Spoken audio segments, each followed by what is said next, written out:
It's Nico Bellic. I'm here for an interview. Come in, I'll buzz you through.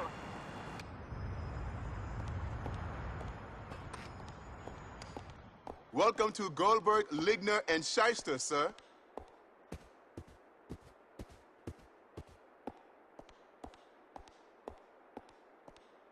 Mr. Bellic, welcome. I'll just see if Mr. Goldberg is available. Mr. Goldberg, Mr. Bellic has arrived for his interview. Okay, great. Tell him to come through to my office. Would you please follow me, Mr. Bellic? Sure.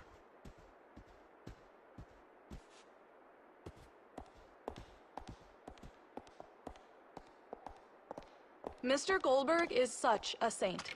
He teaches kids to swim, you know. He's just so warm and giving. All he cares about is making the world a better place. And boy, are you in trouble if you get in his way. I always get nervous before interviews. He's just in here. Don't be nervous. He doesn't bite. Hello, Nico. What's that short for, Nikolai? I'm looking for a man who can get jobs done right. Nikolai, I like your resume. You seem to be the sort of man who would go the extra distance. I just need to take another look, get myself reacquainted with your experience.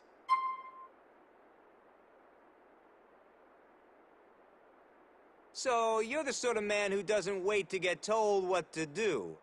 A guy who looks at the world, sees problems, and tries to fix them?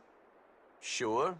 My problem is that people don't notice the decay in society. They leave the decay alone, and soon it's too late, so you have to pull the whole tooth. Yeah? I am the guy who goes around shaking people. For people, read Society, read City Hall. I shake them, and I say floss. Get rid of the rotting flesh stuck in your teeth. Prevent decay. Mouthwash, you hear me? There's this cop. Good cop, but he thinks he's above the law. He's not. You wanna know why? Because the law is clear. I'm gonna crush him into dust. No one is above my judgment. You understand me?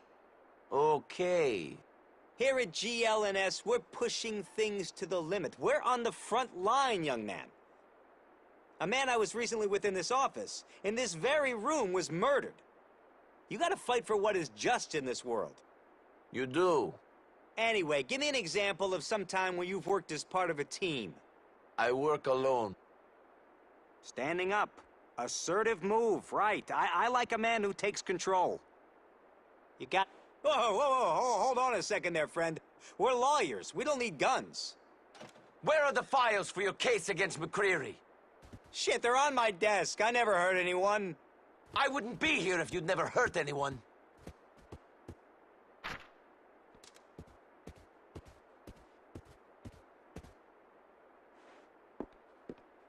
Stop! Ah!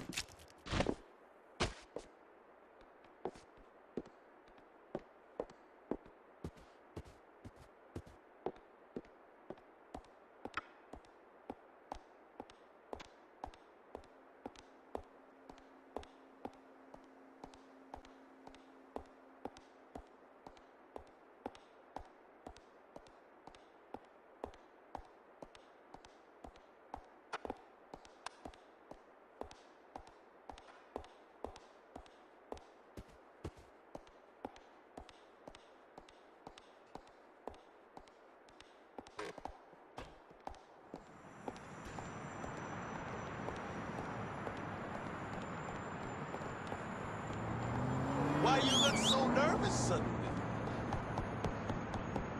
Thank you very much.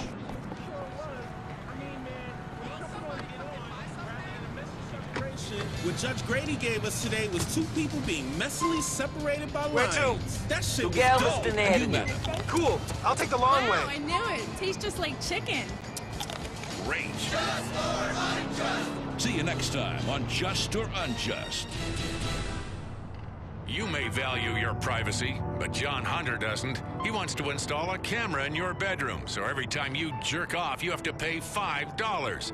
John Hunter voted to lower the marriage age down to 13. He wants to put your family at risk by outlawing 60 caliber full auto assault rifles and domestically owned landmines. Call John Hunter. Tell him it's time to stop with the politics and the negative campaign ads. Tell him you're going to vote for Michael Graves for governor. Then call him a fat, bald prick and hang up the phone. Paid for by Michael Graves for governor. WKTT. Because the world needs a powerful America to tell it what to do. Celebrities are what matters in America, and we watch their every move. It's time. Dude, I totally just eked out a fart. It's fist time, everybody! The celebrity show that puts the lobotomy back on the cultural agenda.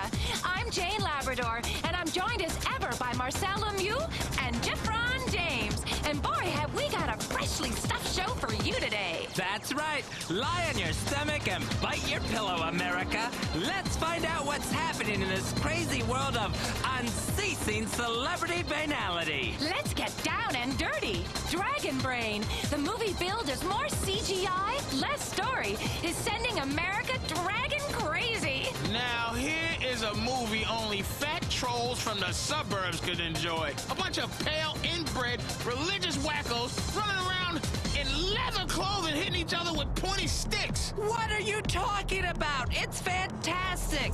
I can't wait till it comes out in high def so you can see every tear in his tunic as the orcs try to mate with Lord Absentinos. We wanted to speak to the star of the show, Clive Letter, but unfortunately, his publicist says his penchant for DWIs has him very busy pretending to console the family of the father he killed. Instead, we've got Dragon Brain child star Christopher Tibbets, who played William of Mamory in the film. Here's a piece. Lord Absentinos, I've never even touched a girl's bottom. Your sword is enormous. That's powerful stuff. Thanks. I really learned a lot while doing this film. I learned how to be a self-absorbed and materialistic prick, and the director taught me how to roll a joint. Christopher, your life must be really exciting right now. Just starting to figure out if you like girls or boys. Oh, it is. I've got a bunch of new Vinewood friends, and I get to wear sunglasses indoors. Plus, I've started doing coke. What is your favorite memory from the set of Dragon Brain? Oh, it was great. Between takes, Arwen McGregor, I wish Greg and Tony was still on the air. He'd take me back to his trailer. He performed spells on his trousers and made them grow. He is so cute. I could just eat him up. Yeah, eat him up, because there's nothing more appetizing than a tween with a drug problem and a massive ego. What a dick. Also, we spoke with Magellan. Now, you may remember Magellan from the 80s. His European synth rock was very popular for a while, and now he's planning a comeback. Good to see you, Magellan. I used to love your records. Why, of course you did. You're only a human being. And now you're making a comeback. Yeah, Magellan wants to set the record straight. It is time for everyone to accept the facts. Magellan has had an enormous influence on the music world. Before me, the records, they didn't spin. Really? Yeah, that is super, that is true. Magellan is force of nature. Like death, I invent the wave of rock. That is why I have lace glove. Meanwhile, in comedy news, our reporter Susan Retriever spent this morning getting tested for herpes. So instead, we all had an incredibly exciting conversation with top comedian Ricky Gervais, who is performing at split size to rave reviews. Hey, Ricky, I got a serious question. How come people from England never laugh? There's not many people go around in England just laughing because they enjoy it, because then they'd be mental. I mean, you see some people on the street just walking around laughing at nothing, but they also piss in their pants and punch pregnant women in the face. So it's, I mean... I saw a movie about England once. What was the movie? I don't know, but one man wore a leather hood and the other one cried a lot. Great. Well, at least you remember where you saw it. Good. You do jokes about fat people. Some fat people were going to protest your show. A lot of them didn't make it. A lot of them sort of stopped halfway and took their breath, and then some turned up with placards, but the placards looked Careful. tasty. I think someone might have shit back there. You mentioned in your act that while you're here, you've seen lots of commercials for the Relaxed Power X motorized scooter. Yeah, well, that shows a lot of ingenuity where they've, as opposed to trying to find ways to lose weight, they've found ways to shortcut walking out. But I'd suggest, you know, on a motorised sort of bike ride, you've still got to do something. So what you want to do is get the pavements moving, so you can just like literally fall out of bed, flat on your face, and a pavement can move you to the, you know, the pizza shop, and he could liquidize that. Obviously, if you really want to rule out any movement chewing, he could actually inject it straight up your anus. You've said some nasty things about our best friends, the paparazzi. Great, thanks. If they don't stop people like that, he wouldn't have a job.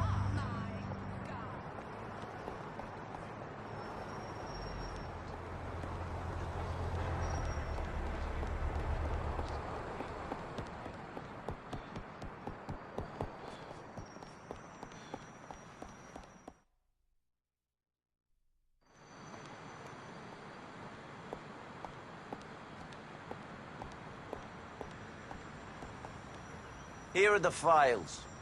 Great. Peace at last. I feel cleansed. You silenced Goldberg, too, right? I don't need to worry about him? He's done. Whoa, music to my ears. A weight has been lifted. Here's your payment.